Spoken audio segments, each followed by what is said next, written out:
Waziri wa Maji, Nishati na Madini Mheshimiwa Nadir Abdulatif Alwardi amesema moja kati ya sababu za kukatika kwa huduma ya umeme ni kuwepo kwa miradi mikubwa ya maendeleo ambayo inaendelea kutekelezwa nchini. Ameyasema hayo katika mwendelezo wa mikutano na waandishi wa habari katika ukumbi wa idara ya habari Maelezo Raha Leo wilaya Mjini, ikiwa ni sehemu ya siku 100 Rais wa Zanzibar na mwenyekiti wa Baraza la Mapinduzi Dr. Hussein Ali Mwinyi. Amesema kuwa miradi mikubwa inayotekelezwa inahitaji kiwango kikubwa cha umeme, hivyo hali hiyo hupelekea changamoto kwa huduma hiyo kwa wananchi, huku akisema kuwa kwa sasa umeme wa uhakika Zanzibar ni megawati 135 kama hapa anavyoeleza. Kwa upande wa umeme, nafikiri mmeshuhudia maeneo mengi sasa hivi umeme unakuwa unakatwa kwa muda mdogo, kwa muda mrefu na muda wa kati. Lazima tuwaambie wananchi ukweli.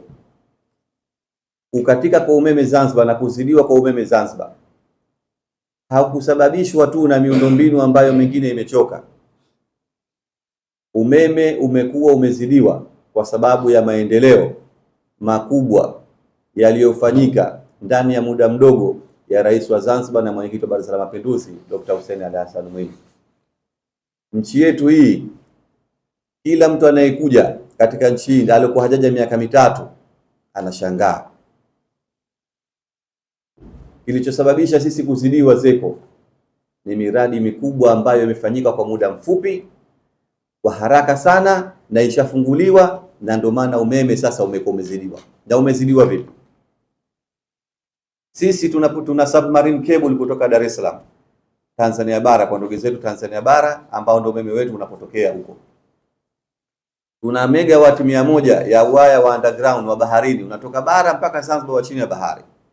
Tuna waya mwingine wa pili wa megawati 45 unatoka bara mpaka Unguja. Lakini kuna waya mwingine wa megawati 20 ambao unatoka Tanga mpaka Pemba wa chini ya bahari. Huu ndio umeme ambao tulikuwa tunao Zanzibar. Sasa kutokana kwanza na miaka ambayo ilikuwa ishazidi, miaka ishakuwa mengi, waya huu msitegemee kwamba kila siku utakuwa na nguvu ile ile ya 100, ya 45 na 20. Hata sisi binadamu tunapozaliwa, tunapokuwa kijana tuna nguvu, kila tukienda tunakufa nguvu, mpaka tunakuwa wazee tunakufa nguvu, na mwisho tunakufa na ule waya pia unaenda kufa. Sasa ule waya unaotoa megawati 100 sasa hivi tunapata kwenye megawati 90, 92 au 88. Ule wa 45 tunapata kwenye 37, 38. Ule wa Pemba wa 20 tunapata kwenye megawati 17, 16 na nusu, 18. Inadependi na hali ilivyo ya masuala ya umeme. Sasa tukichukulia rafli umeme tuliokuwa tunao sasa hivi wa uhakika Zanzibar ni megawati 135. Lakini kilichozidi ni megawati zaidi ya 65 nyingine zimezidi juu, kutokana na miradi mikubwa iliyofanywa na Rais wa Zanzibar na mwenyekiti wa Baraza la Mapinduzi kwenye sekta za elimu, sekta za afya, mabarabara hayo, masuala ya maflyover mataa, masuala ya bandari, mambo mengine mengi, na maofisi na majengo na mahoteli. Leo airport ya Pemba peke yake kimaliza wanahitaji umeme megawati 6, ambao umeme wa megawati 6 ni sawa sawa na mji mzima huu wa Zanzibar. Wani kwa hapana kusudia mkoa wa mjini. Mkoa wa mjini mzima unatumia megawati 12. Sasa fanya nusu ya mji wa mkoa wa mjini ndio airport moja tu ya Pemba ndio umeme unaohitajika. Sasa miradi hii inaendelea kwa spidi kubwa, na tunatarajia 2028 hapa Zanzibar miradi yote itakuwa ishamaliza mikubwa, na umeme utahitajika zaidi ya megawati 100 ambao tunahitajika sisi sasa tukautafute tuweze kuwapa wananchi, kuwapa wafanyabiashara waweze kuwa salama. Aidha, ametoa pongezi kwa Rais wa Zanzibar kwa kazi kubwa anayoifanya katika kuhakikisha wananchi wanapata huduma bora, pamoja na kusema kuwa serikali ipo katika mpango wa kuzalisha umeme wa kutosha ili kutatua changamoto ya umeme kwa wananchi. Kwa hali ya dharura, masuala ya umeme ni makubwa sana. Tusiachukulie umeme ni kitu chepesi. Umeme ni kazi ngumu sana, ni kazi ya hatari. Zanzibar nzima barabara hizi za kupita kwa miguu, kwa gari hazizidi kilomita 1600 urefu wake. Na mimi najua kwa sababu nishakuwa naibu waziri kwenye wizara hili. lakini nataka nikwambieni miundombinu ya barabara ya umeme Unguja na Pemba kilomita 13,700 urefu wake. Sasa jiulizeni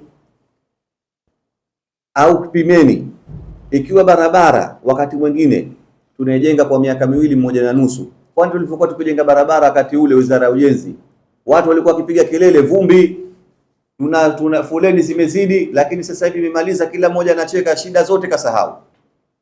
Na nikuhakikishieni kwenye mambo ya umeme, kwenye Allah akijalia 2028 hapa Zanzibar, akitujaliwa na uzima, mtasahau kabisa kwamba Zanzibar kulikuwa kuna historia kuzimika umeme. Kwa nini nikasema hivyo? Kwa sababu tushaingia kwenye mikataba mikubwa kwamba tunabadilisha laini zote za umeme Zanzibar kubwa, ambazo tutabadilisha zaidi ya kilomita 1000 za laini kubwa. Ukiacha laini ndogo tushaanza kuzibadilisha, na nyinyi wenyewe mnashuhudia, mkipita njia ya Mwera mnaona kuna laini mpya za umeme zimetandazwa, mkipita maeneo mengine ya kaskazini, maeneo ya kusini, tushaanza maeneo ya Chukwani, Mbweni, mmeona laini mpya zimetiwa. Sasa hapa sisi kwa kipindi hichi cha mpito, huku tukiendelea kusubiri miradi yetu mikubwa ambayo tushafunga mikataba na tushaanza kununua vifaa na vinakuja, viko njiani, na vingine mmeanza kushuhudia kwamba vimeanza kuingia. Juzi tumeshusha transformer 4.